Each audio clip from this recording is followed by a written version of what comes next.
Hi everyone, so tonight I'm doing an extra video for Cubs and Scouts mainly, the older sections, but that doesn't mean that you can't try and do it, but we are going to exercise our knot tying skills. So what we're going to try and make are these. So these are a form of hanging basket, I guess. As I said, we're going to exercise our knot skills, and that's how we're going to make them. So there are multiple ways and different items that you can put into them. What I've used to tie my knots is just your bog standard normal green garden string. You can use anything within reason, as long as you can tie a nice tight knot with it. So the knots that we're going to use are 3 simple knots. It's the reef knot, the overhand knot, and the friendship knot, which is also known as the box knot. If you are good at knots, you can use more complicated ones, but there is nothing wrong with sticking with the nice and simple ones. So for your pot inside, you can use anything. So the one that I've just shown you, this one, we've got just a terracotta flower pot. You can also use an old lampshade.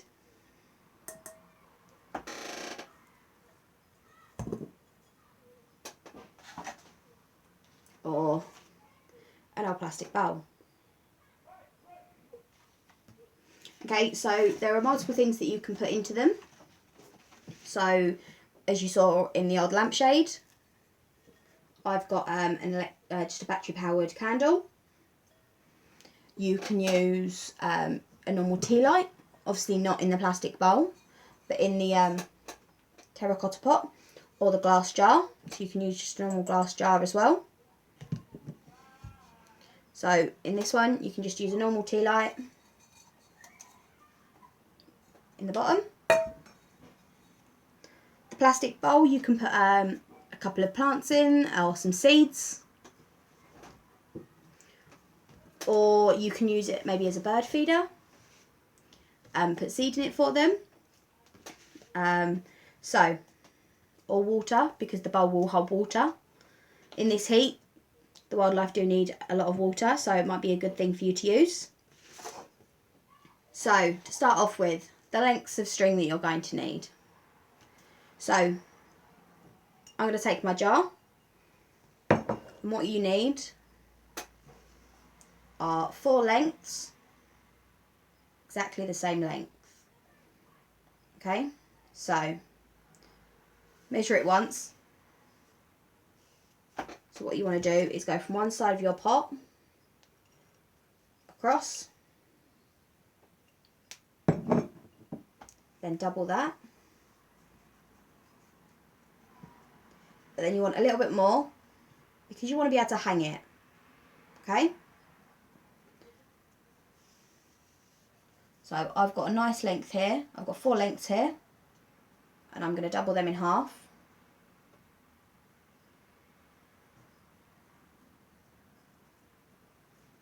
So I've still got 4 lengths, all exactly the same length. Okay, you want to make sure you've got plenty of string. You don't want to end up being too short. So I left this one a little bit short, so I haven't got much to hang it with. Not forgetting that every time you tie a knot, it shortens your piece of string. Okay, so if you can use a longer piece of string, that's great. Make it as long as you can sensibly handle. Okay, so what we're going to do is we always start from the bottom. There are 2 ways that you can start from the bottom. You can start with an overhand knot, which I'll show you. So what we want to do is find the middle of our pieces of string and take one end over your hand and post it through. Again, trying to keep it in the middle. Okay, so there is our overhand knot. And then what you do is split it into 2 pieces of string going in each direction. and we'd have our overhand knot into the middle. And then just to keep it in the middle, put a piece of tape on each side.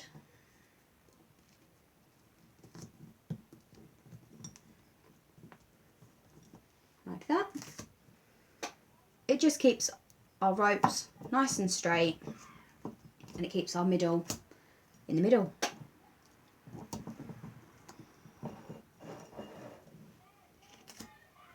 Okay, so I've now got a piece of tape on each of my sets of rope, string.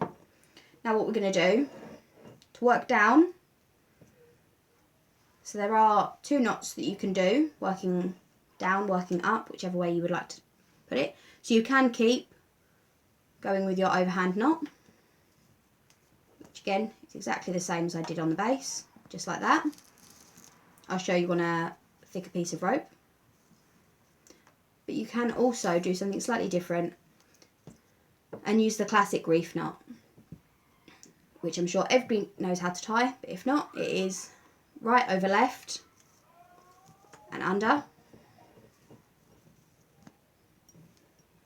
and then left over right and under.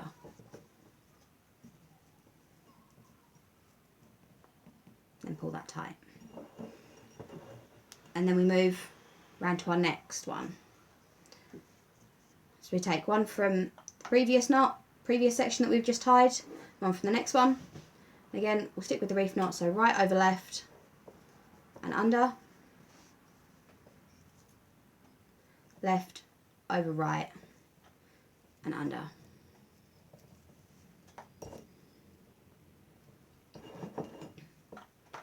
Go! So as you can see, I finished the 4 base knots. Now working upwards towards the top of the jar, you're still going to want to tape your knots. So I'll show you how quickly.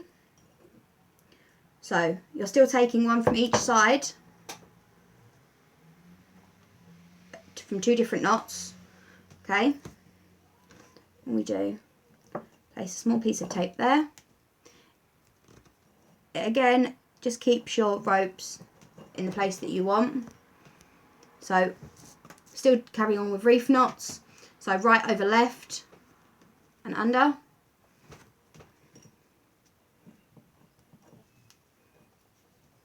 And then left over right and under.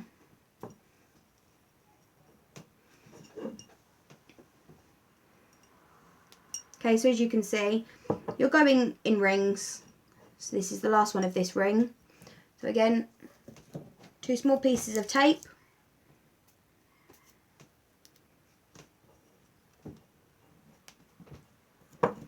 One on each bit of string.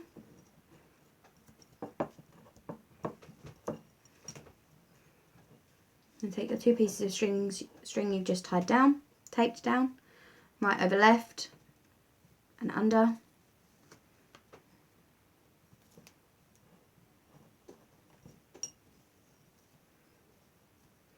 And then left over right and under. So as you can see, I have finished tying most of the way up my jar now, using all reef knots. But what I'm going to do, the last ring round, is I'm just going to do a ring of overhand knots. You can use the overhand knot going all the way up. So I'll show you on the thicker string. The overhand knot is is the easiest and simplest knot.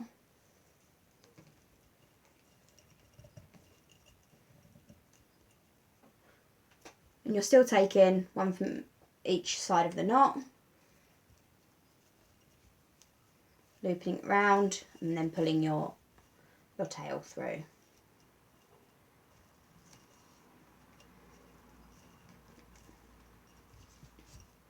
Turning your jar around, again, looping it through,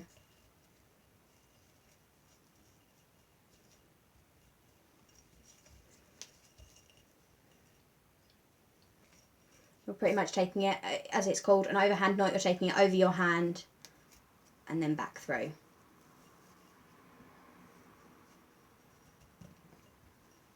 So there we go, that is the last ring of knots on it, and as you can see I've used tape going all the way up just to keep them nice, fairly straight. So the knot at the top, for it to be hung on, I'm going to use an overhand knot again. Overhand knot is as I said, it is a nice simple knot, but it is also quite a strong knot. So for this one, you can put just a normal tea light in. The last thing you've got to do is take off all of your tape. As I said, you can use any tape pretty much that you've got to hand. It is there as a guidance to help you keep nice and straight.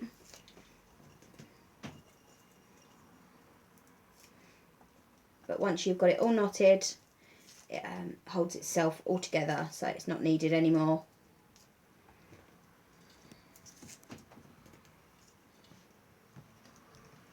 Go. So here we go. I've taken off all of my tape and put my candle in the middle.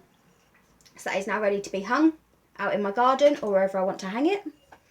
So the other way that you can start your base off here is with a friendship knot. So I'll just quickly show you how to do that. So I've got 2 pieces of string, one pink, one cream. And what we're going to do is we want our pink piece fairly straight. We want to cross our cream bit over it. So we've got a cross. Take our pink bit back.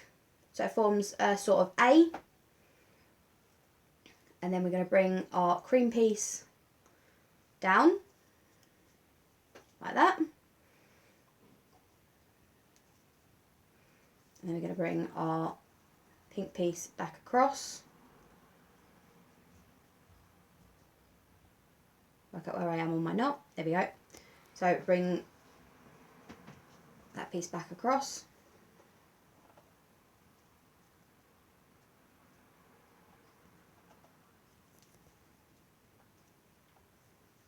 And then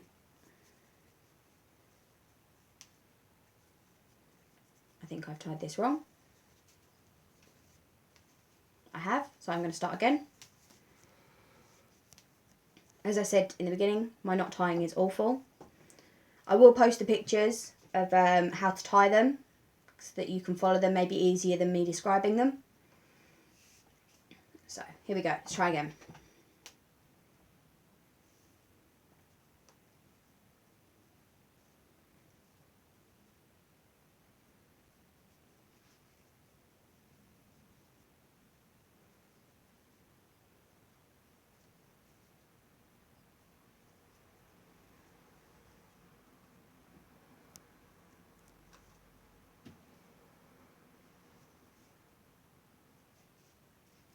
No, I've still done it wrong. Resume. So off video, I have managed to tie the friendship knot or the box knot, but I will do a separate video of just how to tie the friendship knot. I will also post the instructions and the diagrams, and hopefully that will make more sense. But that is it for this video, and I'll see you in the next one.